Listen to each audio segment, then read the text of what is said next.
జగన్పై మరో కుట్రకు తెరలేపింది ఈ కూటమి ప్రభుత్వం. జగన్పై సిబిఐ, ఈడీ దర్యాప్తు చేయాలని ప్రజా ప్రయోజనాల వ్యాజ్యం కింద పిటిషన్ హైకోర్టులో దాఖలు చేశారు. ఈ దాఖలు చేసిన దానికి కారణం ఏంటంటే, గత ప్రభుత్వంలో వైఎస్ జగన్మోహన్ రెడ్డి ప్రభుత్వంలో ఆయన చేసిన కార్యక్రమాల వల్ల ప్రభుత్వానికి, ప్రభుత్వ ఖజానాకు ఎంతో నష్టం వాటిల్లిందట. ఆ నష్టం వాటిల్లిన దానిపై అసెంబ్లీలో ఈ కూటమి ప్రభుత్వం ఒక శ్వేతపత్రం అయితే విడుదల చేయటం జరిగింది. ఆ శ్వేతపత్రం పైన ఢిల్లీ నుండి ఒక సీనియర్ అడ్వకేట్ మెహక్ మహేశ్వరి అనే సీనియర్ అడ్వకేట్ ఈ హైకోర్టులో పిటిషన్ దాఖలు చేస్తూ సిబిఐ, ఈడీ దర్యాప్తు జగన్పై చేయాలి, గత ప్రభుత్వంలో అక్రమాలు జరిగినట్లు ఈ కూటమి ప్రభుత్వం అసెంబ్లీలో శ్వేతపత్రం విడుదల చేసింది.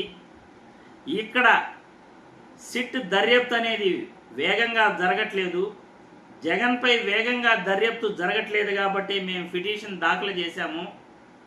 ఆయన ఎన్నో కోట్లు అక్రమంగా ఆస్తులు సముపార్జించాడు కాబట్టి సిబిఐ, ఈడీ దర్యాప్తు మేము కోరుతున్నాము.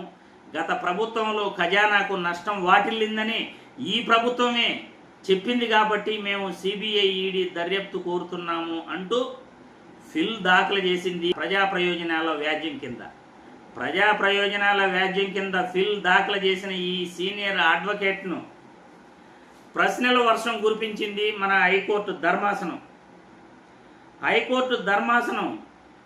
ఆమెకు ప్రశ్నల వర్షం కురిపిస్తూ, అలాంటి ఆదేశాలు మేము ఇవ్వలేము, శ్వేతపత్రాలు విడుదల చేసిన దానిపై మేము కేంద్ర రాష్ట్ర ప్రభుత్వాలకు అలాంటి ఆదేశాలు మేము ఇవ్వలేము, ఎందుకు ఇవ్వాలో చెప్పండి, మీరు ఢిల్లీ నుండి ఆంధ్రాకు వచ్చి ఈ ఫిల్ దాఖలు చేయడానికి వెనక కారణాలు ఏమున్నాయి చెప్పండి.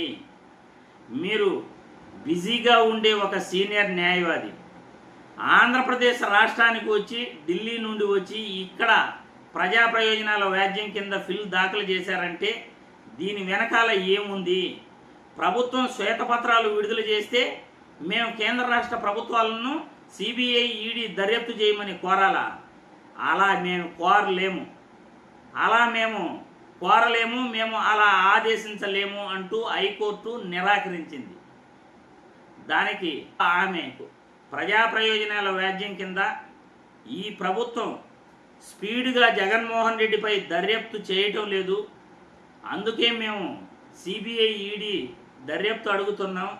ఈ ప్రభుత్వం అనుకున్నంత ఇక్కడ దర్యాప్తు సామర్థ్యం లేదు అని ఆమె మాట్లాడటం జరిగింది. ఇక్కడ సిట్ దర్యాప్తు జరుగుతుంది కదా, మద్యం కేసులో కూడా విచారణ జరుగుతుంది కదా, మళ్ళీ సిబిఐ దర్యాప్తు కోరడంలో మీ ఆంతర్యం ఏంటి అని హైకోర్టు ప్రశ్నించడం జరిగింది. హైకోర్టు ధర్మాసనం ప్రధాన న్యాయమూర్తి జస్టిస్ ధీరజ్ సింగ్ ఠాగూర్, న్యాయమూర్తి జస్టిస్ చీమలపాటి రవి ధర్మాసనం బుధవారం ఉత్తర్వులు జారీ చేస్తూ ఈ యొక్క శ్వేతపత్రాలు ఆధారంగా మేము దర్యాప్తు చేయలేము, ఈ కేసును మళ్ళీ మేము వాయిదా వేస్తున్నాము అంటూ ఫిబ్రవరి 11వ తేదీకి ఈ కేసును వాయిదా వేయటం జరిగింది. జగన్మోహన్ రెడ్డిపై లిక్కర్ స్కాములు ఎటువంటి ఆధారాలు వేయలేదని, ఎటువంటి ఆయన పేరు కూడా నమోదు చేయలేదని ఢిల్లీ నుండి వచ్చి ఆమె జగన్పై అక్కసు వెలగక్కారు. దీని వెనకాల ఆమె వెనకాల ఎవరున్నారు?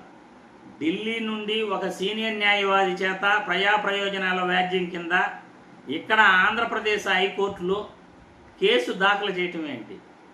దీని వెనకాల చంద్రబాబు గారు లేరా?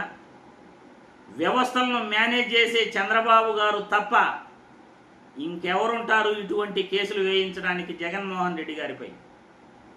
కూటమి ప్రభుత్వం జగన్మోహన్ రెడ్డిపై ఎన్ని కుట్రలు పన్నుతా ఉందో ప్రజలందరూ కూడా చూస్తున్నారు. గత ప్రభుత్వంలో రాజధానిలో skill development scam, inner ring road scam, assigned భూముల స్కాము, ఇన్ని స్కాముల ఆధారాలతో సహా దొరికి ఏసీబీ కోర్టులో ప్రవేశపెట్టి చంద్రబాబును అరెస్ట్ చేశారనే అక్కసుతో నువ్వు తప్పు చేసావు కాబట్టి నిన్ను అరెస్ట్ చేశారు. ఈరోజు జగన్మోహన్ రెడ్డి ఏం తప్పు చేశాడో మీరు కనీసం నిరూపించలేకపోతున్నారు, చూపించలేకపోతున్నారు. మీరు వేసే తప్పులు, మీరు వేసే పిటిషన్లన్నీ కూడా 11 కోట్లు దొరికాయి అంటారు లిక్కర్ స్కామ్లు, 3,500 కోట్లు స్కామ్ జరిగింది అని అంటారు. ఎక్కడ జరిగిందో చూపించండి అంటే చూపించరు. ఆ 11 కోట్లు ఎవరివే అంటే అవి మీ కార్యకర్తవే, మీ టీడీపీ నేతవే అని అంటే క్లియర్గా ఆధారాలతో సహా వైసీపీ వాళ్ళే క్లియర్గా ఆధారాలతో సహా చూపించేస్తున్నారు. ఆ 11 కోట్లను న్యాయస్థానానికి తెలియకుండా మేము డిపాజిట్ చేసేసాము అంటారు. న్యాయస్థానాలకి తెలియకుండా ఒక నిందితుడికి డబ్బు దొరికింది అని తేలితే న్యాయస్థానాల ముందు చెప్పి వాళ్ళ పర్మిషన్ తీసుకుని డిపాజిట్ చేయాలి. అలా కాకుండా మీ అంతటి మీరే మేము డబ్బులు డిపాజిట్ చేసేస్తాము అంటారు.